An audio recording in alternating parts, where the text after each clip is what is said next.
담낭 수술, 간단한 수술이라고 알고 계신 분들 많으실 텐데요. 하지만 복부 수술 이력이 있는 경우라면 이야기가 달라집니다. 위암으로 위절제술을 받으신 분들처럼 복부 수술 이력이 있는 경우 수술 부위 주변에 내부 유착이 생기게 됩니다. 쉽게 말해 장기와 장기 사이가 비정상적으로 들러붙어 있는 상태인데요. 이런 유착이 있는 상태에서 또 다른 복부 수술을 받아야 하는 상황이 생긴다면 어떻게 될까요? 수술의 난이도는 전혀 다른 차원으로 올라가게 됩니다. 특히 담낭 제거 수술의 경우 유착된 조직을 하나하나 박리하며 진행해야 하기 때문에 고난도 수술이 됩니다. 그렇기 때문에 이런 경우 많은 병원에서 복강경이나 로봇 수술 대신 개복 수술을 권유받는 경우가 많습니다. 그런데 오늘 저희가 소개해드릴 사례는 조금 다릅니다. 바로 이런 까다로운 상황에서 개복이 아닌 단일공 로봇 수술로 담낭 제거에 성공한 사례인데요. 어떻게 가능했는지 의료진의 수술 설명을 들어보겠습니다.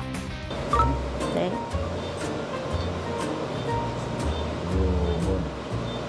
위하고 가면서 어딘가에 암이 있어서 이렇게 잘랐을 거 아니야.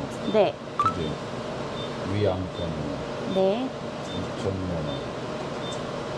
그러면 이게 식도하고 공장을 이렇게 위가 없으면 공장이 이 역할을 해줘야 될 거 아니야. 네. 대부분 이제 루아이로 한단 말이야. 루아이로. 네.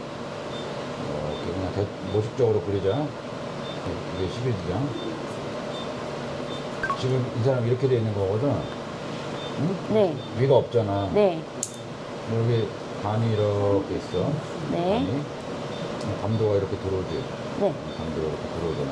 이 담도야. 네. 담도. 총담관. 슬개가 이렇게 있어. 네. 여기에 이렇게 돌이 있고, 여기 담관에 돌이 있잖아. 네. 슬개는 떼면 그만인데 이 담관에 있는 돌 때문에 원래 일반적인 사람은 담관이 일로 들어오니까 위내시경으로 위를 안 자른 상태면 내시경으로 일로 들어가서 일로 빼요. 네. 슬개는 떼더라도. 네. 슬개는 수술로 떼고 담관에 있는 건 내시경으로 긁어내. 이걸 ERCP라는 역행성 담도 내시경술이라는 걸로 빼낸단 말이야. 네. 이분은 이걸 일로 못 가잖아. 네. 그 어디로 뺐어? 간으로 들어가서 뺐어. 몸에 달고 있잖아. 네, 네, 맞습니다. PTBD라고 그래. 슬개는 터질 것 같으니까 PTGBD라는 튜브를 넣은 거고. 네. 퍼큐테니어스 트랜스헤파틱 빌리아리 드레이니지. 네. 경피에서 간을 뚫어갖고 담즙을 배액시킨다. 경피에서 간을 통과해서 쓸개를 배액시킨다. 네. 그러니까 이분이 이거는 위가 없기 때문에 해놓은 거라고. 네. 그래서 막혀있는 여기 돌이 있으니까 막히니까 담도가 늘어날 거 아니야. 황달도 오고. 네. 이거를 이 튜브로 해결을 한 거고, 쓸개도 터질 것 같으니까 간을 넣어서 감압을 시킨 다음에 네. 감압의 의미거든. 감압. 아. 그 다음에 요 길로 요 돌은 빼냈고 네. 쓸개만 해결하면 되니까 우리한테 온 거야. 근데 이번에 이분이 2000년에 위암 수술하면서 배가 이렇게 있으면 배꼽이면 이렇게 열었잖아. 네. 이 수술의 유착이라는 것 때문에 네. 밑에 장에 다 늘어붙어 있을 거라고. 그래서 이 유착 때문에 로봇이 안 되고 복강경도 안 되고 개복하자 그래서 온 거야. 근데 우리가 여기를 3cm만 열어갖고 좀 접근을 해서 붙어있는 장을 다 박리해서 여기 접근해서 지금 쓸개 떼는 과정에 성공을 한 거야. 아, 네. 설명 감사합니다, 원장님. 방금 김종민 병원장이 설명한 것처럼 이번 사례의 환자분은 과거 위암으로 위절제술을 받으신 이력이 있으셨습니다. 복부 수술 이력으로 인한 내부 유착이 있는 경우 일반적으로 로봇이나 복강경보다 개복 수술이 권유되는 경우가 많습니다. 그만큼 까다로운 케이스였습니다. 이번 수술이 단일공 로봇으로 가능했던 것은 집도의의 풍부한 수술 경험이 뒷받침되었기 때문입니다. 개복 수술에 비해 단일공 로봇 수술은 절개 부위가 작아 회복이 빠르고 흉터가 최소화된다는 점에서 환자분께 보다 나은 선택지가 될 수 있었습니다. 그 과정을 함께하신 환자 보호자분께서 직접 전해주신 편지 내용을 들어보겠습니다. 저희 어머님은 25년 전 위암 전절제 수술을 받으시고 14년 전에 유방암 수술을 받으신 분이세요. 며칠 동안 열이 나고 속이 불편하셔서 저희가 사는 곳 대학병원에 입원하셨는데 담도에 결석이 있다는 얘기를 듣게 되었고 관을 삽입시켜 빼내게 되었습니다.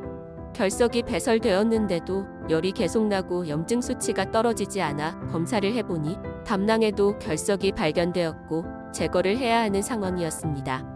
그 병원에서는 복강경 수술을 진행할 예정이고 수술 중 개복을 할 수 있다는 이야기를 들었습니다. 이미 위암을 수술하실 때 개복하셔서 배에 상처가 크게 있으신 상황이었고 열흘 가까운 입원으로 체력이 많이 소진되어 계셨던 터라 또 개복은 힘들다 생각되었습니다. 수소문 끝에 원장님을 알게 되어 급하게 병원으로 전화를 하게 되었습니다. 상황을 설명드리니 수술이 가능하다고 하셔서 다음날 새벽에 올라와 상담 후 몇 가지 검사를 한 후 신속하게 입원 진행을 해주셨습니다. 꼼꼼하게 체크해주시는 직원분들과 환자를 대하는 태도에 솔직히 놀랐어요. 중형 병원이지만 환자 한 명에게 신속하고 정확하게 파악하고 대처하는 모습이 이미 여러 대학 병원이나 대형 병원을 다녀본 저로서는 그 병원들의 시스템만큼 아니 그 이상으로 일사천리로 움직이는 모습에 여기 뭐지? 라는 생각이 들었어요.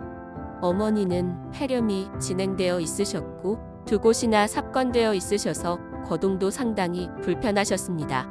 연로하시고 염증 수치도 높으셔서 수술도 쉽지 않은 상황이라 걱정이 많았습니다. 수술 시 개복 여부가 제일 걱정이 되어 검사 결과를 기다리는 동안 많이 초조했습니다. 기다리며 여러 서류를 작성하고 선생님의 설명을 듣고 로봇 수술로 확정하신 원장님의 말씀을 듣고 나서 초조하고 불안했던 마음이 한순간에 녹아내렸습니다.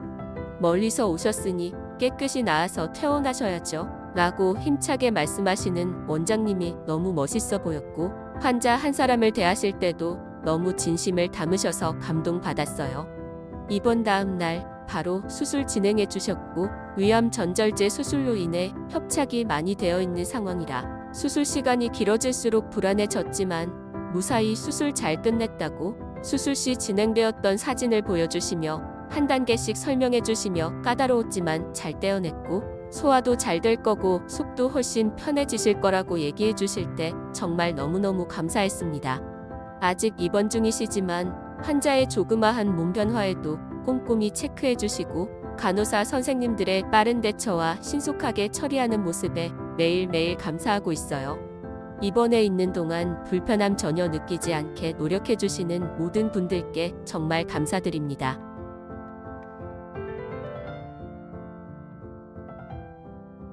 오늘 영상을 통해 확인하셨듯이 복부 수술 이력이 있다고 해서 모든 케이스가 개복 수술만 가능한 것은 아닙니다. 물론 유착이 동반된 담낭 수술은 일반적인 경우보다 훨씬 까다롭고 섬세한 접근이 필요합니다. 그렇기 때문에 수술 전 충분한 검사와 상담을 통해 본인의 상태를 정확히 파악하고 유사한 수술 경험이 풍부한 전문 의료진과 함께 수술 계획을 세우는 것이 무엇보다 중요합니다. 담낭 수술을 앞두고 복부 수술 이력 때문에 걱정하고 계신 분이 있다면 혼자 고민하지 마시고 전문의와의 상담을 통해 정확한 상태를 먼저 확인해 보시기 바랍니다.